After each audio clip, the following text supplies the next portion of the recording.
अभी हाल ही में आप लोगों ने देखा, मध्य प्रदेश की राजधानी भोपाल में एक लड़की की मौत हुई। तुषार नाम की लड़की। भोपाल पुलिस का दावा है कि तुषार ने खुदकुशी की है। परिवार का सवाल, शरीर पर चोट के निशान क्यों? और इसको लेकर बहुत खूब बवाल हो रहा है एक तरह से। और ससुराल पक्ष की तरफ से भी बातें कही जा रही हैं, और आप देखते हैं मायके तरफ से भी बातें कही जा रही हैं। तो यह साफ तौर पर आत्महत्या का मामला है, हत्या का नहीं। भोपाल पुलिस कमिश्नर संजय कुमार ने बीबीसी से बातचीत में ये बात कही। 12 मई की रात कटारा हिल्स स्थित घर में तोसा का शव मिला था, और उनके परिवार का आरोप है कि उनकी हत्या की गई, जबकि ससुराल पक्ष का कहना है कि उन्होंने खुदकुशी की। पुलिस ने तोसा के पति समर सिंह, उनकी सास गिरीवाला सिंह के खिलाफ दहेज प्रताड़ना से जुड़ी धाराओं में मामला दर्ज किया है।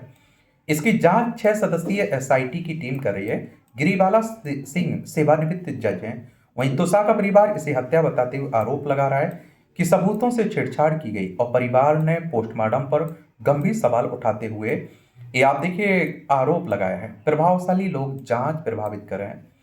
ये आत्महत्या एक गंभीर मनोवैज्ञानिक सामाजिक समस्या है। अगर आप भी तनाव से गुजर रहे हैं तो भारत सरकार की जीवन आस्था हेल्पलाइन 1800233330 से मदद ले सकते हैं। आपको अपने दोस्तों और रिश्तेदारों से भी बात करनी चाहिए। आजकल आप देख रहे हैं कि अवसाद, डिप्रेशन बहुत देखने को मिल रहा है।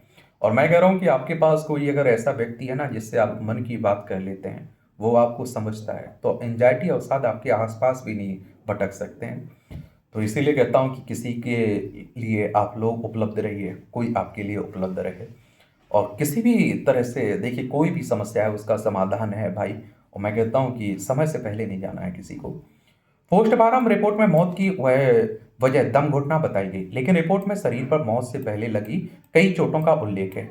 इसी को लेकर तुषा का परिवार लगातार सवाल उठा रहा है। परिवार के साझा किए गए चैट्स में तुषा ने कई बार अपने पति और ससुराल पक्ष पर प्रताड़ित किए जाने की बात की है। हालांकि ससुराल पक्ष ने इन आरोपों से इनकार किया है, और इन्होंने लव मैरिज हुई थी इनकी, याद रखिएगा। पुलिस ने अब तक क्या कहा है, तो बीबीसी से बातचीत में भोपाल पुलिस कमिश्नर संजय कुमार ने कहा, यह साफ तौर पर आत्महत्या का मामला है, हत्या का नहीं। पुलिस कमिश्नर ने यह भी कहा कि पोस्टमार्टम रिपोर्ट या जांच में अब तक नशीले पदार्थ के इस्तेमाल जैसी कोई बात सामने नहीं आई, जैसा कि उन्होंने ससुराल वालों ने आरोप लगाया। बीबीसी ने तुषार शर्मा की पोस्टमार्टम रिपोर्ट देखी, जिसमें दम घुटने से मौत की बात कही गई है। रिपोर्ट में यह भी दर्ज है कि शरीर के दूसरे हिस्सों में मल्टीपल एंटी मॉर्टम इंजरी, यानी कई ऐसी चोटें थी जो मौत से पहले लगी थी। इनमें बाएं हाथ पर नीले निशान, कलाई और बाएं के पास लाल चोटों जैसे निशान शामिल थे। उठ रहे हैं सवाल भी। ये आप देखते हैं कि हालांकि दम घुटने का मतलब खुदकुशी करना ही है, ये बात तुषा की पोस्टमार्टम रिपोर्ट से साफ नहीं निकलती। ये भी नहीं पता चल रहा है कि मौत से पहले उनकी किसी तरह की किसी से शारीरिक संघर्ष हुआ हो। हमने यही सवाल जब भोपाल पुलिस कमिश्नर से किया, तो उन्होंने कहा, हमारी जांच और अब तक की पोस्टमार्टम रिपोर्ट को मिलाकर यह आत्महत्या का ही मामला है। रिपोर्ट के मुताबिक दम घुटने या मौत से जुड़ी सामग्री भी पोस्टमार्टम टीम को उपलब्ध नहीं कराई गई, और यही इस मामले के सबसे बड़े विवादों में से एक बन गया। तुषा के परिवार ने फॉरेंसिक साक्ष्यों के रखरखाव, जांच में लापरवाही के आरोप भी लगाए।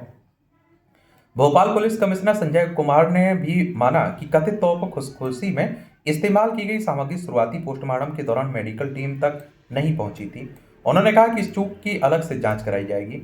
वहीं तोषा का परिवार कहता है कि पोस्टमार्टम रिपोर्ट में दर्ज चोटें कई सवाल खड़े करती है। इसी वजह से वे एम्स दिल्ली में स्वतंत्र दूसरे पोस्टमार्टम की मांग कर रहे हैं। बीबीसी से बातचीत में तुषा के पिता नवनिधि शर्मा ने पोस्टमार्टम रिपोर्ट और पुलिस जांच दोनों पर सवाल उठाए हैं। उन्होंने कहा कि हर कोई इस मामले को दबाने की कोशिश कर रहा है। रिपोर्ट खुद कह रही है कि शरीर पर कई एंटी मॉर्टम इंजरी थी, फिर ये चोटें कैसी आई? रिपोर्ट में यह भी नहीं लिखा कि यह आत्महत्या थी या किसी ने जबरन कर दिया। हम अदालत और सभी लोगों से फिर मांग कर रहे हैं कि दूसरा पोस्टमार्टम कराया जाए, ताकि हर पहलू की जांच हो सके।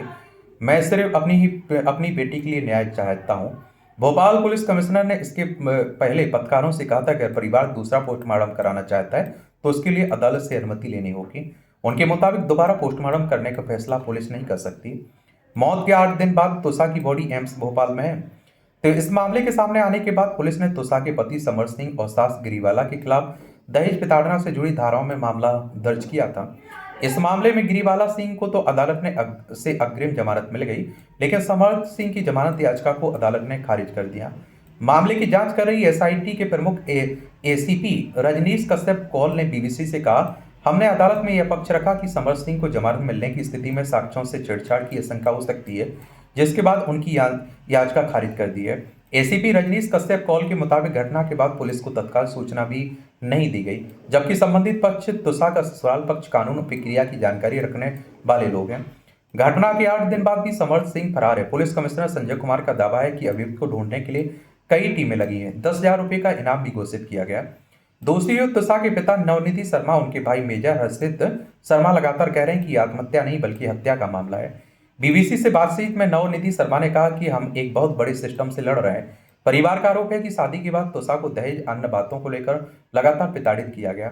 एफआईआर में दर्ज आरोपों के मुताबिक उनके पति समर सिंह, सास गिरिवाला सिंह उनके चरित्र पर सवाल उठाते थे। तुषा के परिवार का कहना है कि 12 मई की रात मौत से पहले तुषा लगातार उनके संपर्क में थी। उनके मुताबिक रात करीब 9:41 बजे उन्होंने अपने पिता को व्हाट्सएप कॉल किया था, लेकिन बातचीत के दौरान अचानक फोन कट गया। मंगलवार को जारी एक प्रेस नोट में परिवार ने कहा, उन्होंने एम्स दिल्ली में स्वतंत्र दूसरे पोस्टमार्टम के लिए मजिस्ट्रेट का दरवाजा खटखटाया है। परिवार ने अभी आशंका जताई कि देरी होने पर शव की डिस्कम्पोज होने की वजह से महत्वपूर्ण फोरेंसिक साक्ष्य प्रभावित हो सकते हैं। बाकी आप लोग क्या सोचते हैं, अपनी राय जरूर बता सकते हैं।